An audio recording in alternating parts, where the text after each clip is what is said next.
Assalamualaikum warahmatullahi wabarakatuh.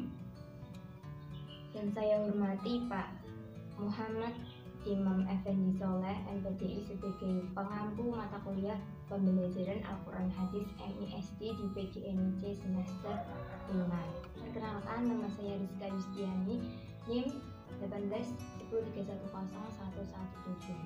Video ini untuk memenuhi tugas ulangan akhir semester di semester 5.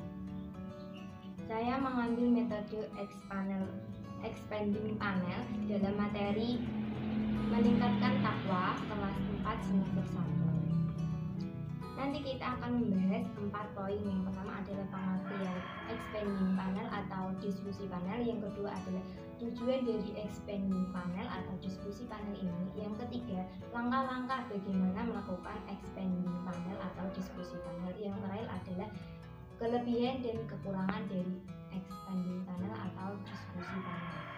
Untuk yang pertama, kita akan membahas tentang pengertian expanding panel. Expanding panel atau diskusi panel adalah sebuah diskusi yang membahas suatu masalah yang di dalamnya ada beberapa orang panelis, biasanya terdiri dari 4 sampai 5 orang di depan pendengar. Namun pendengar tidak ikut serta secara langsung dalam diskusi, tetapi hanya sebagai peninjau jalannya diskusi oleh para panelis. Yang kedua adalah tujuan dari expanding panel ini. Yang pertama, untuk memberikan informasi dari fakta-fakta baru. Yang kedua, untuk menganalisis sebuah masalah dari berbagai sudut pandang. Yang ketiga, untuk memberikan solusi dari masalah-masalah tadi. Poin yang ketiga adalah langkah-langkah bagaimana melakukan diskusi panel. Untuk yang pertama itu langkah persiapan. Persiapan ini kita merumuskan tujuan, menentukan topik, menentukan apa saja yang dibutuhkan dalam diskusi panel ini. Yang kedua, tahap pelaksanaan diskusi. Hal-hal yang perlu diperhatikan itu yang pertama, kita mempersiapkan segala hal yang dibutuhkan dalam keberlangsungan diskusi panel ini. Yang kedua, memberikan pengarahan sebelum diskusi atau bisa kita sebut dengan briefing. Yang ketiga, melakukan diskusi. Nah, yang keempat adalah mengajukan pertanyaan atau gagasan kepada para panelis-panelis ini. Yang kelima, mengemukakan gagasan itu harus secara jelas agar mudah dipahami oleh para peserta dan para panelisnya itu. Yang keenam, memberikan kritik atau dukungan bagi pendapat-pendapat yang sudah disampaikan oleh para panelis tadi. Yang ketujuh, memberikan kesempatan yang sama kepada setiap peserta untuk mengajukan ide-idenya. Yang kedelapan atau yang terakhir, mengendalikan pembicaraan kepada pokok permasalahan. Langkah ketiga adalah menutup diskusi. Nah, dalam rangka menutup diskusi, moderator biasanya menyimpulkan hasil pembahasan atau hasil diskusi tadi. Yang selanjutnya adalah menilai jalannya diskusi dengan meminta pendapat seluruh peserta. Yang terakhir adalah menyusun laporan diskusi. Nah, jika langkah-langkah diskusi ini kita masukkan dalam proses pembelajaran, itu yang pertama. Langkah pertama adalah menentukan topik. Seperti ini.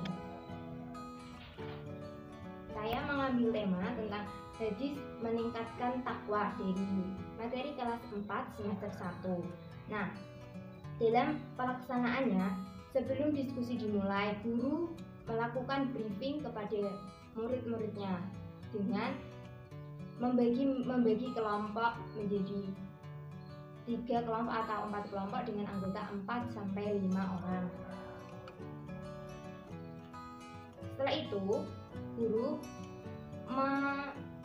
membagi tadi menjadi siapa yang akan menjadi moderator, siapa yang akan menjadi panelis. Setelah itu, guru mempersilahkan untuk para pesertanya untuk berdiskusi.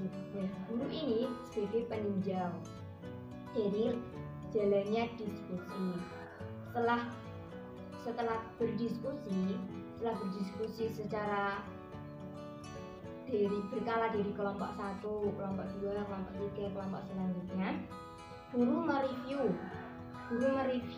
hasil diskusi anak-anak tadi. Selanjutnya, setelah diskusi selesai, guru dan siswa bersama-sama membaca hadis meningkatkan takwa, riwayat At-Tirmizi dari Abu Dzar. Setelah kita membahas langkah-langkah tadi, kita membahas yang terakhir adalah kelebihan dan kekurangan dari diskusi panel. Kelebihan ini yang pertama, dalam diskusi panel memberikan kesempatan kepada para pendengar untuk mengikuti berbagai sudut pandang sekaligus. Yang kedua, dalam diskusi ini biasanya mengandung pro dan kontra. Karena adanya pro dan kontra ini, diskusi akan menjadi lebih menarik. Yang ketiga, peserta dengan pengetahuan yang luas dan wawasan yang luas akan sangat bagus dalam berdiskusi secara diskusi panel. Lalu kekurangan dari diskusi panel ini yang pertama, diskusi menjadi tidak menarik apabila semua peserta ragu atau kurang percaya diri dalam mengeluarkan ide-idenya. Yang kedua, diskusi akan menjadi tidak seimbang apabila hanya satu orang yang mendominasi. Yang ketiga, jika moderator kurang berani dalam mengambil keputusan, maka diskusi ini akan berjalan tidak sesuai dengan rencananya. Yang keempat, kemungkinan dalam diskusi ini akan terjadi pencemaran nama baik.